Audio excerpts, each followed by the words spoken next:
Keep watching The Politics every Friday, 12 p.m. Eastern Time on New York Parrot TV, the voice for humanity. Welcome to Talking Politics. My name is Robert Press. I want to apologize for coming on the air a few minutes late. As you know, there are problems, the technical problems that occur, and our producer is wonderful in clearing up these problems immediately. Now, I write for the Bronx Chronicle, as you can see by my official New York City press card. I also contribute to the Co-op City News, the Parkchester Times, which the latter, like this show, is part of Muslim Media Corporation. I also have a blog at www.100%blogspot.com and Facebook pages 100% and what is going on in your community board. The views expressed on this show are those of the host, any guest, or anyone who is commenting on the bottom of the screen that you may see, and not necessarily those of Muslim Media Corporation. Let's go to the weather quickly. Today it'll be a high of 85 under sunny skies, Saturday 87, Sunday 88, Monday 87 with a chance of rain late Monday, continuing into Tuesday.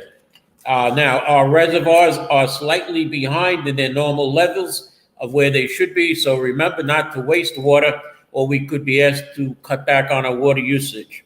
I'd like to introduce my guest now.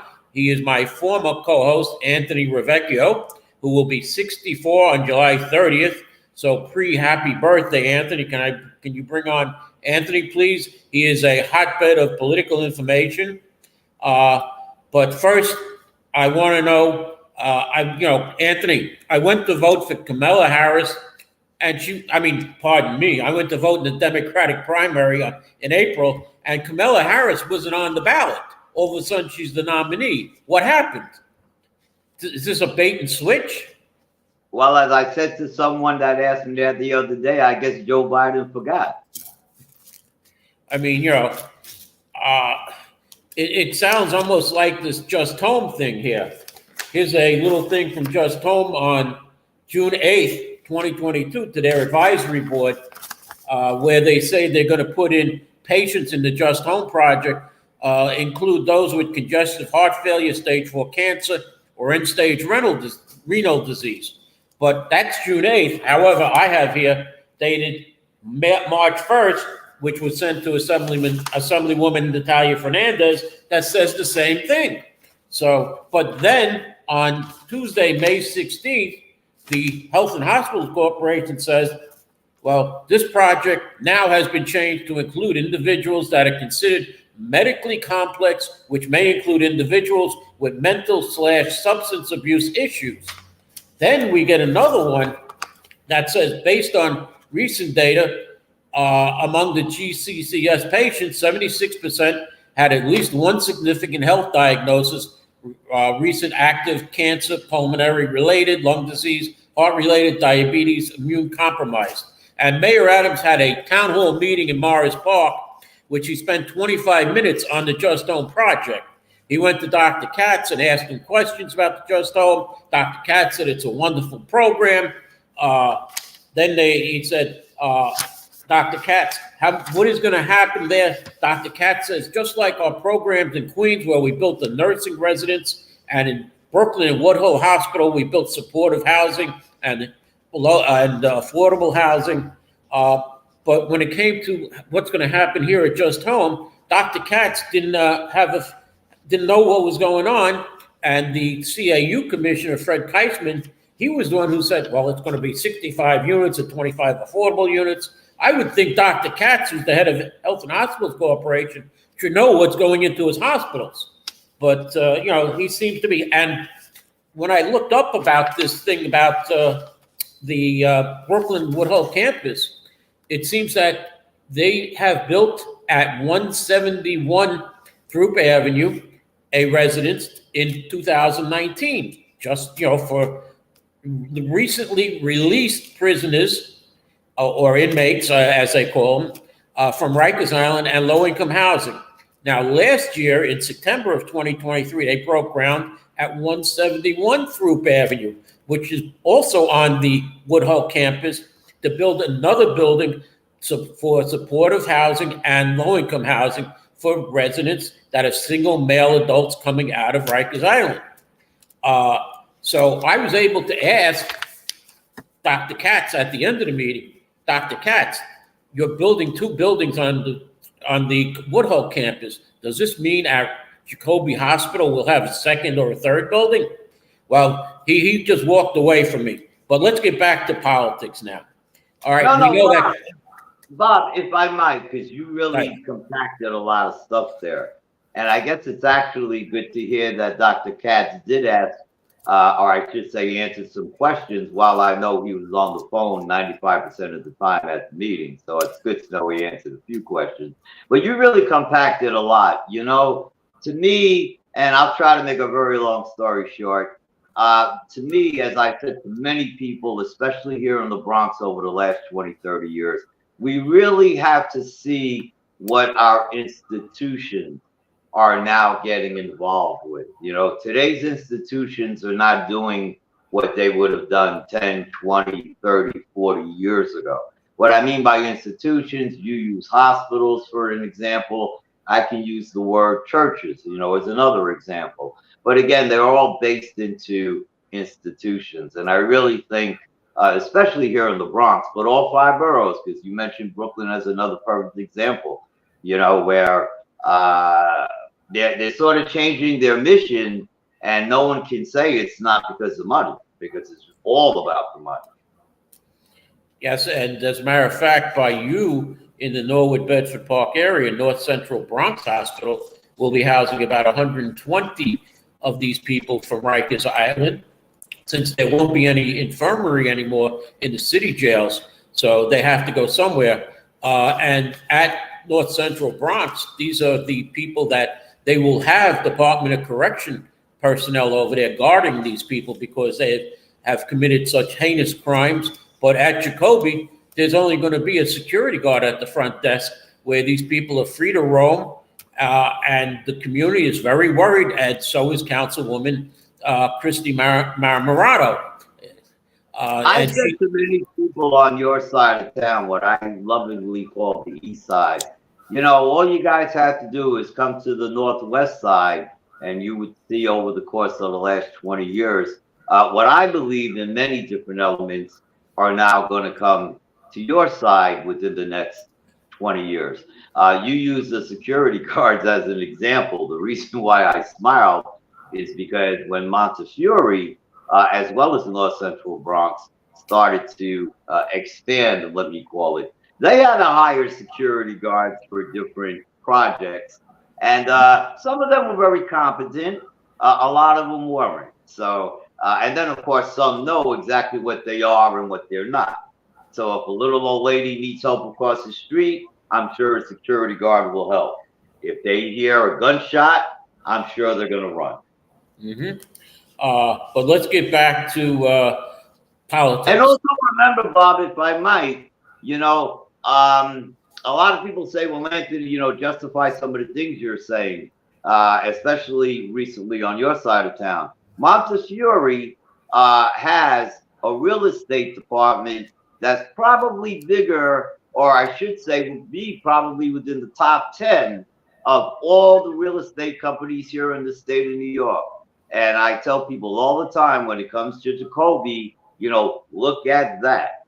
Look at that. See what properties they have now. See what properties they're going to have. And they're going to wrap it all into something called a real estate department.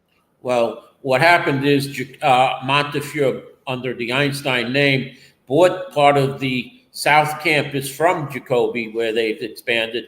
And they're planning on building a 21-story building on the Jacoby parking lot as part of the Metro North rezoning. And then across the street, there'll probably be more buildings associated with Montefiore, even though the current person in charge of public relations, I'll call it, Vice President Ruben Diaz Jr., has said, no, we're not going to cross the street. We're just going to stay at that one building for our wonderful cancer and other life science, studies. But those kind of decisions will be over Mr. Diaz's head. So he'll just, in the end, be following orders. Getting paid very well at it, but he'll be following orders. And as we know, former Assemblywoman LaToya Joyner is now working for Montefiore. Correct. I wouldn't be surprised to see former Assemblyman Kenny Burgess go there now. But let's get back to our main subject, politics, the presidential race. She still isn't the president yet, or the Democratic nominee for president. As we know today, Barack Obama came around and supported her. So almost every Democrat has said, I'm with Kamala. But who's going to be her vice president? Okay, we have several candidates who might be her vice president. We have the governor of Pennsylvania as one, Governor Josh Shapiro. Then there's Governor Andy Beshear of Kentucky, Governor Roy Cooper of North Carolina, Arizona Senator Mark Kelly, Michigan Governor Gretchen Whitler, and Kentucky Governor Andy Beshear, as well as Pete Buttigieg, who is the secretary, transportation secretary, and I'm leaving out California Governor Gavin Newsom, but it appears that Newsom won't be the running mate to Kamala Harris, because that would mean two people from the state of California as president and vice president, and they would lose all 33 electoral votes. So it's unlikely that Newsom will be her vice president candidate. Any ideas from you, Anthony? Anthony, are you still with us? Okay, I don't hear him. So let me continue with my regular stories then. The director of the Secret Service, Kimberly Chesley, has resigned Tuesday in the aftermath of the assassination on former President Donald Trump that unleashed an outcry about how the agency failed its core mission to protect current and former presidents. She served as Secret Service director since August 2022, facing growing calls to resign and into how a government was able to get so close to the Republican presidential nominee at an outdoor rally in Pennsylvania. I take full responsibility for the security lapse in the light of recent events. It is with a heavy heart that I made the decision to step down, she said. Moving on, West Nile virus is coming back to the city. Oh, Anthony is backstage, Mr. Producer. Can we bring him back on? Oh, here we go. Okay. All right, that's part of our technical glitches, Anthony. I'm up to West Nile virus already, so that mosquitoes with the West Nile virus have been confirmed in all 5 boroughs in New York City, according to city health officials. This year marks the 25th. This year marks the 25th year that the West Nile virus has hit the Big Apple. Cases in Queens have been reported. In the Bronx, there have been cases in zip codes 104, 51, 52, 53, 54, 55, 58, 59, 62, 66. Pardon me, these are where it hasn't been detected. 62, 66, 68, and 70, and 72. It's been detected in 56, 57, 60, 61, 63, 64, 65, 67, 69, 71, 73, 74, and 75. Now, West Nile virus normally peaks in August and September, and Anthony and I had a conversation about this last night, where Anthony said he expects the spraying to begin. Anthony, am I right on that? Correct. All right. But the best cure, the city says, is a good bug spray covering up unexposed skin. That mosquitoes are also attracted to water that's sitting in pools and swamps. For instance, like if you have your corner where there's a puddle, that's where these mosquitoes will most likely be. Or say in your backyard, they'll be on trees. And then if there's standing water by the tree, I see it's time for me to go to a commercial right now.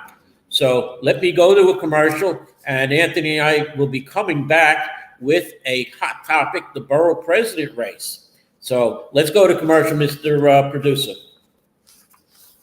Do you know that there is a publishing company that wants to make life easier for you as a writer. This publishing company is called World Inkers Printing and Publishing. We publish in all different languages, and we're looking for writers of all genres, all formats. We're looking for scholars, ghostwriters, playwrights, poets, short fiction, novelists, you name it. We're looking for anybody who is interested in writing and the craft of writing to be in touch with us. You can reach us at info.worldinkers@gmail.com. With World Inkers Printing and Publishing, you do not require a lot of money to publish with us. Contact us today at info.worldinkers@gmail.com. Become a winner with other authors at World Inkers Printing and Publishing. Give us a shot. We will surely convince you. Okay, welcome back. Anthony, are you still with me? Meanwhile, I will say that, okay, yes, I can hear you. We'll see you in a moment, then I hope. Meanwhile, U.S. Senator, New Jersey Senator Bob Melendez has said he would resign from Congress following his conviction last week on corruption charges. He will resign, he said, on August 20th. That will be the day he steps down, and then it will be up to New Jersey Governor Murphy to name a replacement until the January swearing in of the winner of the November election. And Murphy could actually name his race. We'll hold off on that, AJ, about Salamanca. And my last thing before we go to the races is that related company's enormous casino proposal at Hudson Yards has been perceived as the favorite to win that third elusive license to have a casino in New York City. However, leaders from the High Line and two local assembly members from Manhattan could sink the bid, according to Crain's New York. Now, let's bring Anthony back on. We'll talk first about the mayor's race. Anthony, do you think Mayor Adams has a chance of winning re-election? Oh Lord, what a loaded question. Yeah, I mean, at this moment in time, it's possible. You know that he has several competitors right now. Zelma Myrie, there's another person from Brooklyn who announced, Brad Lander. Is about to announce. You know what, Bob? Let me answer it this way. Would you believe in 2024 that I could say to you that the Mets swept the Yankees all 4 games and won the whole series 4-0? That would be a surprise to you, wouldn't it? In Yankee Stadium. Both at Yankee and at Shea Stadium. Remember, they won the first. I'm sorry, Citi Field. Forgive me. So they won the first 2 there, right? So they won the whole series, or as I said to a friend of mine, they swept. That's like telling me Joe Biden has been reelected in 2024. Almost. But my point being that at this moment in time, he has a chance just like anybody else. People are saying that there are some pundits who are saying that Kamala Harris may have him as her vice president. I would say to look out for the governor. There's been a lot of talk late last night, early this morning, about coalescing around him, because even though Ms. Harris does not have to technically pick one until the convention, the word this morning is that it will look better, the sooner the better. Which governor though? John, oh Lord, what's his name? The first one you mentioned. Okay, Josh Shapiro from Pennsylvania? Correct, Shapiro. Here's where we're going to disagree, and we're going to have a bet of lunch on this. I think it's going to be Senator Kelly from Arizona who she's going to pick as her, or the convention will pick as her running mate. Okay, so we have a bet on lunch. Okay? Now, let's get into the borough president race, because Bob, before we get into the borough president race, going to backtrack for a moment. First of all, thank you for wishing me happy birthday. I tell people I'm 46, but I'll be 64 next week. Number 2, I appreciate you telling your audience about the West Nile virus. If I can just add, COVID rates have now gone up in 21 states. So as we enjoy the summer, just people be aware of that as well, that COVID rates are, starting to spike up. Also, while Anthony's giving us information, I'll let you know that the unemployment rates have gone down. Not much, but they've gone down. In the Bronx, New York, the Department of Labor says they have gone down from 6.9% to 6.8%. And at the mayor's Morris Park meeting, Borough President Gibson said the rate was at 6.6%. So this is from the State Department of Labor, the June 2024, and it's not seasonably adjusted, so maybe she has the adjusted rate of 6.6%. But that's still the only borough in the New York State of all 62 that has an unemployment rate of over 6%. The next borough would be Brooklyn with a 5.6% of unemployment, and everywhere else the unemployment is under 4%. You would have to go up to St. Lawrence to see an unemployment rate of 4.6%.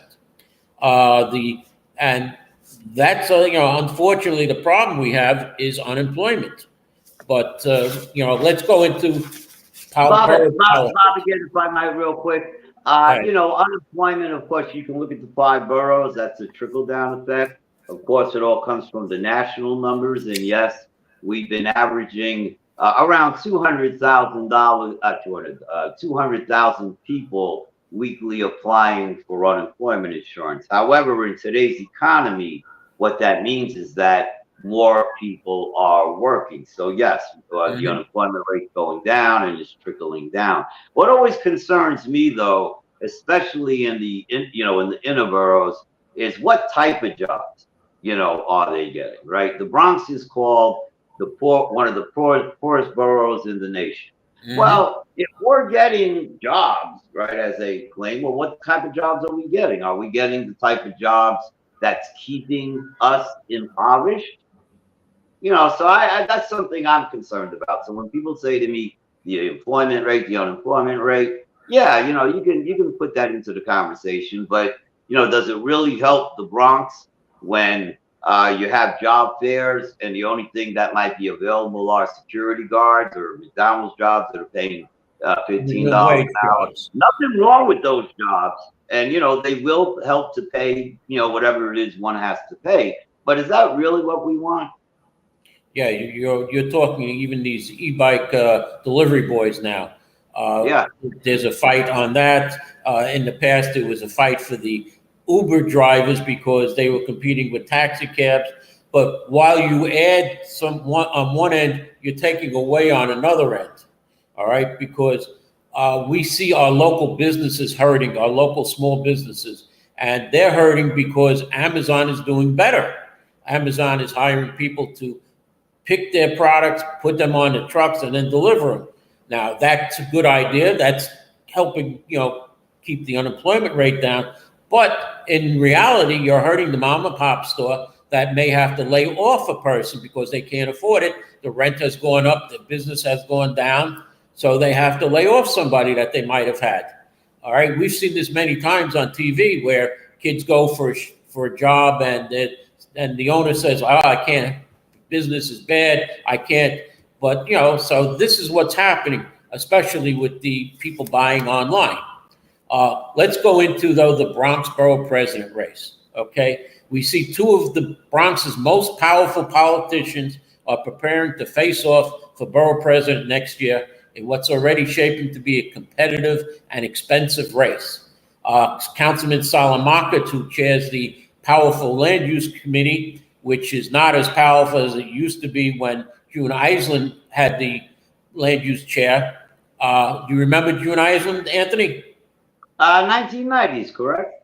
Yes, and June Island said that the water filtration plant at Jerome Park Reservoir will never be built in her lifetime. But she meant her political lifetime, unfortunately, because it wound up in Van Cortlandt Park.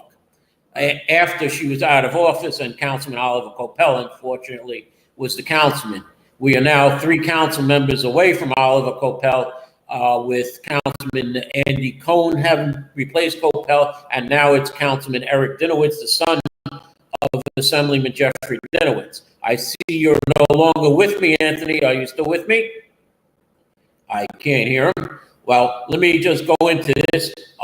Vanessa Gibson is the incumbent Bronx Borough president, who is also a former council member. She is the first Black woman and first woman to become Bronx Borough president. The three previous Bronx Borough presidents selected, like Salamanca, were all Puerto Rican men. Salamanca has described his borough president campaign account as just an exploratory thing, according to Political New York, in February, and has yet to officially confirm he is running. I see Anthony's back with me. Now, he has received $47,000 in donations since he's put his exploratory committee together. But he has $406,000 coming in from his previous council campaign. So that's going to give him $450,000. Borough President Gibson has brought in about $247,000 in her 2.5 years, and she has spent most of it, though, unfortunately. And she has about $60,000 on hand right now. They're both going to be participating in the matching funds. They'll probably max out. Now, there is an event tonight by Councilman Salamanca, which you will be attending. I won't be. Do you want to say a little bit about that? Well, I as far as the event itself, I don't want to be his promoter, but he is having a public event at the Bronx Zoo. I believe it's from 6 p.m. to 10 p.m. It has to do with celebrating Puerto Rican heritage. It's a free public event, so everyone is invited. Well, no, he's closed it. It's been, all it says RSVPs are closed. It's many Bronx politicians have tag teamed on this event.